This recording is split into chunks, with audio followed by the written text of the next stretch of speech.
United States citizens have enough on their plate right now. Stuff like everyday living expenses being so high that a large majority of Americans have to max out their credit card every month just to live. And let's not talk about large purchases like automobiles and homes.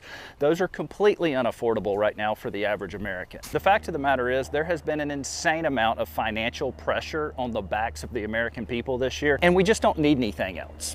Unfortunately, we just got something else. And I'm gonna talk to you about that today because I had a personal experience with it, and it's a personal experience that left a bad taste in my mouth, and it did not make me feel very secure as a citizen of the United States. Now, there have been a lot of things taken over the news lately, so you might not even be aware of what's going on. I mean, we've had massive news stories this week, stuff like the assassination attempt on former President Trump, Biden dropping out of the campaign race, lots of major stuff. But there's one story that they've kind of kept quiet, and I don't know why. Yes, they're talking about it, but they're not giving it the attention that it deserves. And maybe it's because it's being overshadowed by these other stories, or maybe it's because they want to keep it quiet. So if you haven't heard, the cybersecurity company CrowdStrike had a software update that backfired last week, bringing down basically the entire United States economy. And this affected the whole world, actually. But it really affected the United States. Stuff like airline industry, cruise industry, banking, e-commerce, the list goes on, were greatly affected by this. And I actually have a personal story with this, and it's not a good one. And it's something people need to hear. And if you have an emergency, don't bother calling 911. There has been 911 outages all over the entire country. People have been unable to call 911. It's absolutely crazy what's going on, and they're making very light of this in the news, saying, oh, you may have some delays here and there if you're traveling, but nothing major. Should be taken care of here in a day or so. I want you to listen to this clip right here so that you can understand a little bit better about what's going on. The billboards in Times Square here today went dark because of a global internet outage. It's causing chaos at airports, affecting banks, hospitals, government offices, media outlets, and other businesses all around the world. Fox Business correspondent Lydia Hugh joining me to report here on all of this from New York. Hi, Lydia. Hey there, Martha. This is a massive global tech outage impacting what's estimated to be millions of people who are traveling today in need of medical care, or some just trying to get a cup of coffee. Take a look at this. These are the companies that are saying that they are impacted. Just some of them: Starbucks, FedEx, CVS, Bank of America among them. But Martha, it's not just corporate America. 911 call centers are disrupted in states like Alaska, Virginia, and Iowa. Shipments to ports in Los Angeles and Long Beach interrupted, and Portland, Oregon has declared a state of emergency. And here's the crazy part about this. The news is really making light of this. And after what I saw and experienced this past weekend, there's nothing light about it. Let's listen to what the CrowdStrike CEO says. How is it that one single software bug can have such a profound and immediate impact? Well, when you look at the complexity of cybersecurity, you're always trying to stay one step ahead of the adversaries. Excuse me. Man, just 1 second, please. He's obviously flustered. If there's a negative interaction with the way some of these operating systems work, and in this particular case, it was only the Microsoft operating system that was impacted, you'll see a reaction like this. And this is, what we've seen here. So that's the CrowdStrike CEO, and I'm going to talk about at the end of this how potentially dangerous this is for us as citizens. But before I do that, I want to tell the story of what happened to me this past weekend. We had a trip scheduled. We were going to fly out of Pensacola, Florida on Sunday. So like any trip, I'm trying to prepare and pack and get the right things. We were going on a little vacation, and the first thing I needed to do to prepare was go to Dick's Sporting Goods because I needed to get some fishing equipment for this trip. So I go to Dick's Sporting Goods, and there was security standing outside of Dick's Sporting Goods. And I was like, what's going on? And he's like, sorry, you can't go in. I'm like, okay, what's happening? He's like, this is part of the global outage. I'm like, okay. So he turned us down, which was weird. Here's the weird part about that, first and foremost. Why didn't they just shut the door, turn the lights off, and close for the day, and everybody go to the beach? Why does there need to be security? That's weird.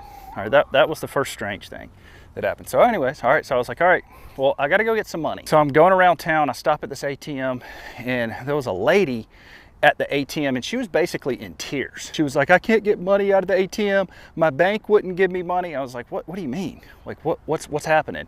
She was like, my bank wouldn't give me money. Well, then another person overheard her and was like, I had the same problem. My bank wouldn't give me cash this morning either. I'm like, wait a minute.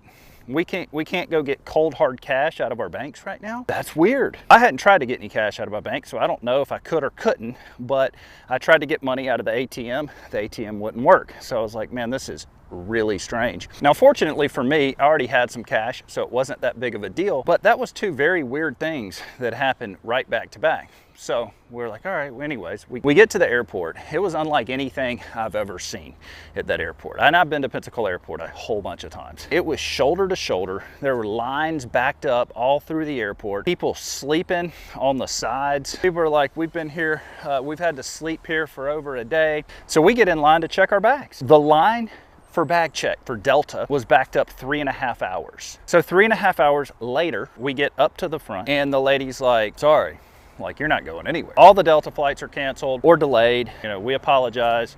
We'll try to get you on a flight later. I'm like, well, what's later? Like, when later? Now, this was Sunday, keep in mind. She was like, well, we can get you maybe on a flight Thursday. You mean 4 or 5 days later? I thought you were gonna say a couple hours later, but that didn't happen. So we were like, well, I guess rebook us for Thursday and then we'll look and see how it looks on Thursday. Like, I don't know how it's gonna look on Thursday. So we jumped in an Uber, went back to the house, and that was our vacation. I gotta tell you, we fared a whole lot better on our vacation than other people did. I mean, there were people that had been in that airport for 2 days who were trying to get home and couldn't get home. Like, it was bad.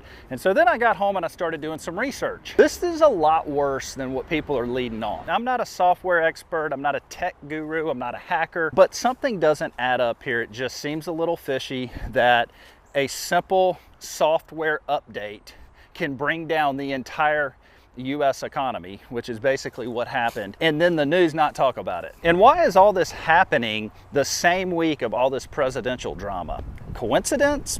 I don't know, but it's pretty fishy to me. And did you know that early voting had already started in certain states? Guess what the voters were told? Sorry, no voting, no early voting. United States is closed today. Let's see how people feel about it. I looked at a lot of different comments on the internet, and most of the comments regarding this situation were very similar. I've been an IT professor for 15 years. This kind of thing does not just happen. There's so many checks and balances before we push out an update like this. Everything is tested over and over in a sandbox environment. Man, that's scary right there. And you would think a company that has this much control over the US economy like CrowdStrike does, which CrowdStrike, that is an interesting name for this, huh? Because that's exactly what they did. You'd think a company that has this much control over the US economy would have a little bit better systems in place. That's what's really scary about this. It's awfully funny how the CEO of CrowdStrike sold off his CrowdStrike stock the Monday prior to this event taking place. Now, I can't confirm that. I don't know if it's true. Obviously, there are people commenting saying that this is true. I have no idea, but if that is true, then that's pretty scary. CrowdStrike was just a small test run, and just think of the name. People wake up to what they are doing and trying to bring and what might come. So a lot of people feel that there's a bigger agenda at play here. Again, I don't know. I'm simply bringing you the news as to what I'm seeing out there, what I'm seeing people comment, what they're feeling, okay? And a lot of the comments feel that there's something bigger at play here. I work in the hospital as a nurse, and all our computers were down. We rely on computers for patient care. How in the world are hospital computers going down nationwide because of a software update glitch, apparently? Who knows if that's what we're being told. That's the narrative. Is that true? I have no idea. Big tech in the US is not a national security threat. I don't know what is. Consider how much we depend on them for basic daily functions, how much we depend on tech infrastructures for everything: water, power, emergency services, government, banking, manufacturing, and how much of our data they already have. That's true. And to think that our whole lives can be shaken up this bad from one simple glitch. And it's obvious by those comments, and there are hundreds and even thousands more just like that, that people are concerned, and rightfully so. After me spending just 3.5 hours in an airport and having those other situations happen this weekend, there's definitely room for concern. It's absolutely crazy what's going on right now. And hey, I gotta say, the World Economic Forum did warn us that the next pandemic would be a cyber attack and not a virus. And so I'm not saying this is it. Hey, I ask questions. I question everything. I research. I try to find out the truth, because I believe if we are getting pushed a narrative, which is what we're getting right now, we're getting a narrative. If we're getting a narrative, that is because someone wants us to believe a certain way. And if someone wants us to believe a certain way, I'm gonna dig deeper, because I feel like I'm being manipulated or sold on something. And that's kind of how I feel right now. Now, if you're a conspiracy theorist, you're gonna want to listen to the next part. If you're not a conspiracy theorist, you're still gonna want to listen to the next part, because it is kind of interesting. This is Morris Invest discussing how this could be a potential false flag to keep a certain political party in power. Most people have been distracted by President Biden dropping out of the race, or how many shooters tried to assassinate President Trump. Newsflash, it was at least 2 people, we now know, and possibly as many as 3. So they want you to look over there while they execute the next part of their plan over here to keep the deep state in power. President Biden, of course, is just a puppet. The way to keep the deep state in power is to create a massive false flag that harms every one of us, and then we blame it on a foreign adversary. So comment below, what do you think? Is this just a whoopsie by a gigantic cybersecurity company? Is this just a glitch in the system, or is there something bigger at play here?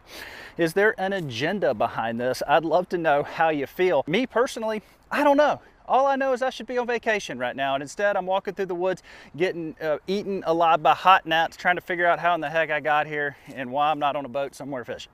So we'll catch you next time.